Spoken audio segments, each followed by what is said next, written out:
এইবাৰ আমি জানিবলৈ চেষ্টা কৰিম কিছুমান গোপন কথা যিহেতু নিপেন্দৰ বৰ্তমানলৈকে প্ৰেম হৈছেনে বা আপোনাৰ মতে প্ৰেমৰ সংজ্ঞা কি বুলি ভাবে? প্ৰেমৰ সংজ্ঞা মানে সকলোৱে কোৱাৰ দৰে, সকলোৱে অনুভৱ কৰাৰ দৰে প্ৰেম স্বৰ্গীয়। প্ৰেমৰ অবিহনে জীৱন সাৰ্থক। প্ৰেম লাগিবই, নিস্বাৰ্থ প্ৰেম, নিকা প্ৰেম। মানুহে এজনে আনজনক দিব লাগিব, মানুহৰ প্ৰতি মানুহৰ প্ৰেম থাকিব লাগিব। প্ৰেম ভাৱ যেতিয়া থাকিব তেতিয়া জীৱন সুন্দৰ হ'ব, পৃথিৱী সুন্দৰ হ'ব। জীৱন সুন্দৰ হোৱা মানে পৃথিৱী সুন্দৰ হ'ব কোৱা। আপোনাৰ প্ৰেম কেতিয়া হৈছিল? প্ৰেম কেতিয়া হৈছিল মানে হৈছিল, নোহোৱা বুলি নকওঁ। কাৰোবাক ভাল লাগিছিল, তেনেকুৱা ধৰণৰ বৰ বিশেষকৈ আগবাঢ়ি যোৱা হোৱা নাছিল। কিন্তু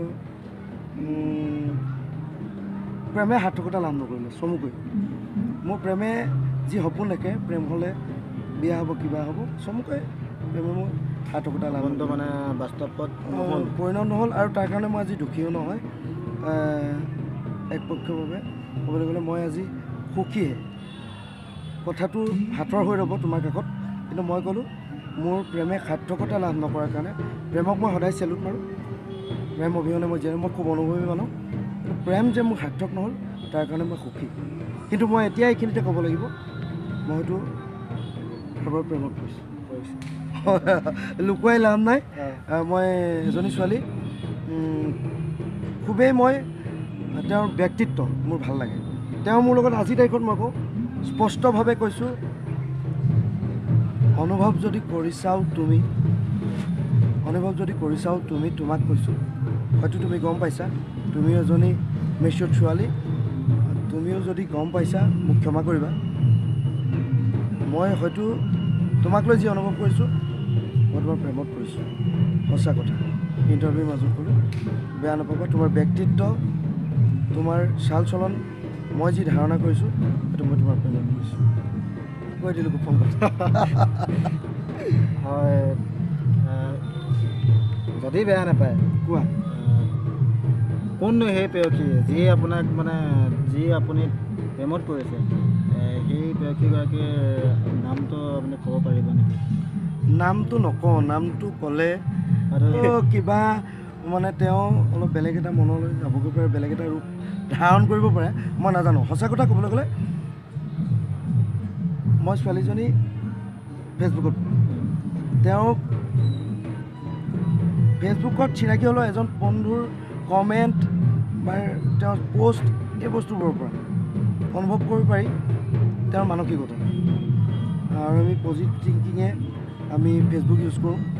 আমি ফ্ৰী থাকোঁ, মই যিহেতু আমি ফ্ৰী থাকোঁ দিনত, প্ৰায় মই অনলাইনে থাকোঁ। ফেচবুক বা হোৱাটছআপ এনেকৈ খা খবৰ লওঁ। আমি ইটো সিটো আমাৰ সেইটোৱে টাইম পাছ নিচিনাই হয় মেক্সিমাম টাইমত।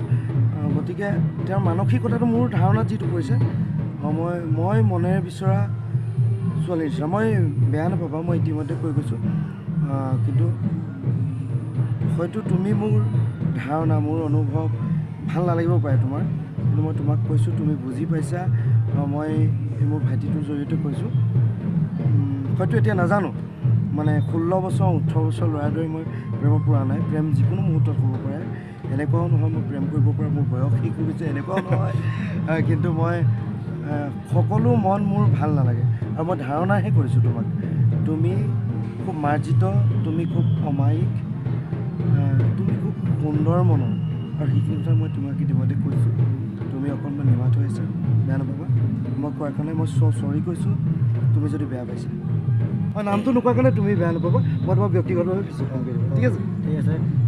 নামটো মই উলিয়াব নোৱাৰিলোঁ, তো পিছত কেতিয়াবা ক'ম বুলি কৈছে। আকৌ লগ পালে আপোনালোককো জনাবলৈ চেষ্টা কৰিম। তেওঁ মোৰ মনটো বুজি পাবলৈ আশীৰ্বাদ।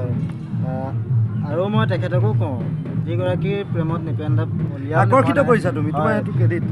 মানে সৌন্দৰ্য অকল ৰূপ লাভ নহয়, মনটো বুকুৰ ভিতৰত আছে, তেওঁৰ শৰীৰৰ ভিতৰত আছে, কিন্তু মোৰ মনটো মোৰ সুন্দৰ যেন লাগিছে। নহ'ব পাৰে দেই, মই তোমাৰ মনটো সুন্দৰ যেন দেখিছোঁ। আপুনি বৰ্তমানলৈকে ক'লেনে কথাষাৰ? নাজানো, তেওঁ ধাৰণা কৰিব পাৰিব পাৰে যেন লাগিছে। আপোনাৰ মুখেৰে কোৱা নাই এতিয়ালৈকে? নকওঁ, তেওঁ বেয়া পালে মই নকওঁ, কোৱা নাই। কিন্তু যোনেই নহওক কিয়, যদি ইণ্টাৰভিউটো এই ভিডিঅ'টো চাই তেখেতে নিশ্চয় গম পাব। কিন্তু মই এটা কওঁ, মই খুব ইম'চনেল, আৰু মই খুব স্পষ্টকৈ কওঁ, হয়তো ক'ব লাগিছিল নালাগিছিল নাজানো এইখিনি কথা, কিন্তু মই মানে স্পষ্টকৈ মই চিধা মনৰ মানুহ, যাক ভাল লাগে আৰু মই যেনেকৈ ক'লোঁ মোৰ জীৱনলৈ প্ৰেম আহিছিল, কিন্তু প্ৰেম সাৰ্থক নোহোৱাৰ কাৰণে মই আজি সুখী। মই প্ৰেম সাৰ্থক নোহোৱাৰ কাৰণে সুখী, কিন্তু মই নেক্সট টাইম কাৰোবাৰ মোৰ মনটো ভাল লাগিছে, আৰু মনটো ভাল লাগি মনটো মই তেওঁক চাব পৰা হোৱা নাই, কিন্তু মই যিমান ফেচবুকৰ জৰিয়তে দেখিছোঁ মই সুন্দৰ মনৰ অধিকাৰী বুলি ভাবিছোঁ। তেওঁৰ ব্যক্তিগত কিবা অসুবিধা থাকিব পাৰে, মোক ক'বলগীয়া নাই। তেওঁ মোৰ লগত তুমি মোৰ লগত শ্বেয়াৰ কৰিব পাৰা, যদি তুমি মোক খালি নিগেটিভলি নল'বা প্লিজ।